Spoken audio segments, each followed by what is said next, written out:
Et finalement, on fait l'exemple 4 dans le manuel, page 317. Vous allez probablement remarquer que j'ai sauté l'exemple 3, c'est parce que je pense pas que vous en avez besoin. Mais vous pouvez aller voir si vous voulez, pas de problème. Mais l'exemple 4, c'est une application, c'est un problème. Ça va avec ce graphique ici. Euh, j'ai reproduit le même graphique qu'à la page 317. Vous n'avez pas besoin de le faire, je le fais juste pour m'aider à vous expliquer qu'est-ce qui se passe. Alors, je lis le problème. Ce graphique représente le coût d'impression de l'album de fin d'études au Collège Louis-Riel à Winnipeg. En passant, Collège Louis-Riel à Winnipeg, ça c'est mon école secondaire. Oh yeah! Wouhou, cool! En tout cas, donc c'est mon école de secondaire. Je suis très très fier d'être dans un manuel de mathématiques. La question nous dit le budget d'impression, donc le montant d'argent qu'on a pour imprimer les albums de fin d'année est 4200 $. Quel est le nombre maximal d'albums qui est possible d'imprimer? Alors, on a un budget.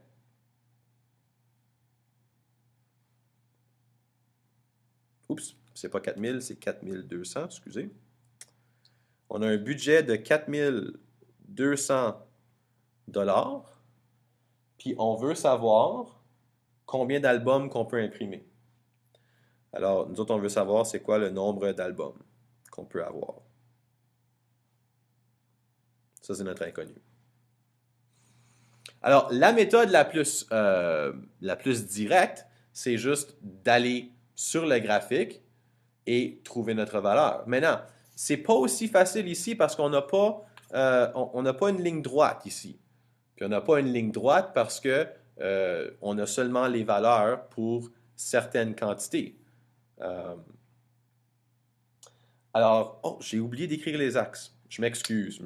Ça ici, c'est le coût en dollars, puis ça, c'est le nombre d'albums. Mes excuses, j'ai oublié.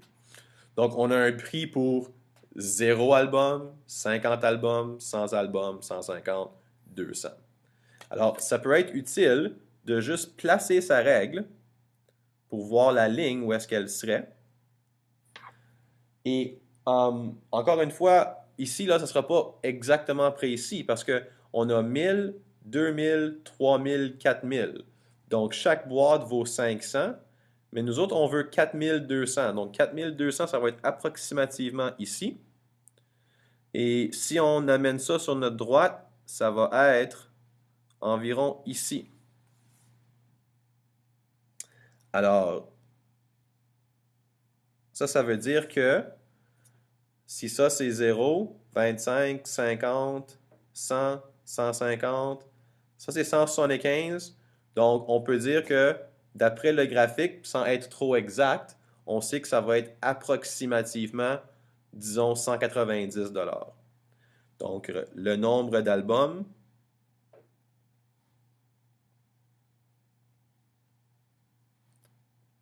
est environ 90 $. Maintenant, à côté ici, j'aimerais qu'on essaie de se trouver une valeur qui est plus exacte. Le nombre d'albums est 90 $. Ça fait pas de sens, ça, monsieur. Le nombre d'albums est environ 90. Point. Excusez. C'est tard, je suis fatigué. OK?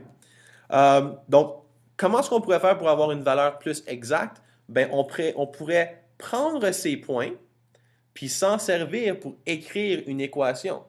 Écrire la formule de notre fonction ici pour avoir une valeur exacte. Et n'oubliez pas que y est égal à mx plus b.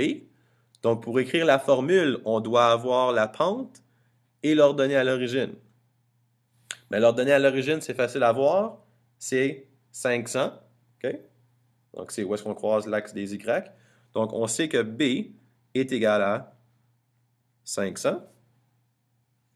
Donc, il faut calculer la pente. Puis m, c'est égal au changement en y divisé par le changement en x. Bien, si je regarde sur mon graphique, le changement en y, si je vais de ce point-là à ce point-là, ben, le changement en Y, 500, 500, ça fait 1000. Donc, mon delta Y est égal à 1000. Puis si je vais de ici à ici, mon delta X est égal à 50. Alors, M est égal à 1000 divisé par 50.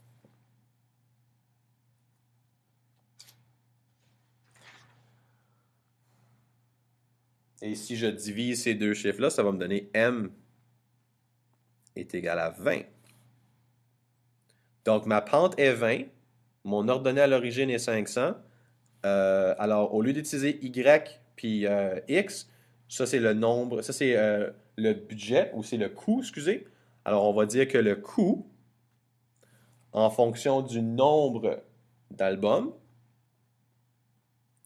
est égal à 20N plus 500.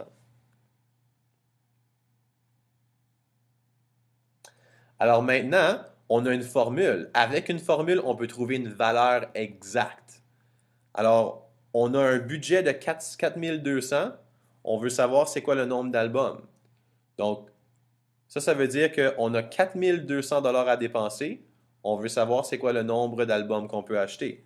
Alors, si on remplace C par 4200,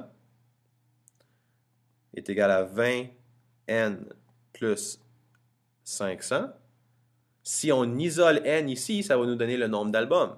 Alors, on va faire moins 500, moins 500. Ça va nous donner 3700, qui est égal à 20N. Ensuite, si on divise par N de chaque côté, on divise par 20 de chaque côté, ça va nous donner N est égal à, là je vais tricher parce que ça me tente, 185, pas 180, monsieur, 185 albums. Donc, on peut acheter, on peut imprimer, on peut imprimer 195 albums.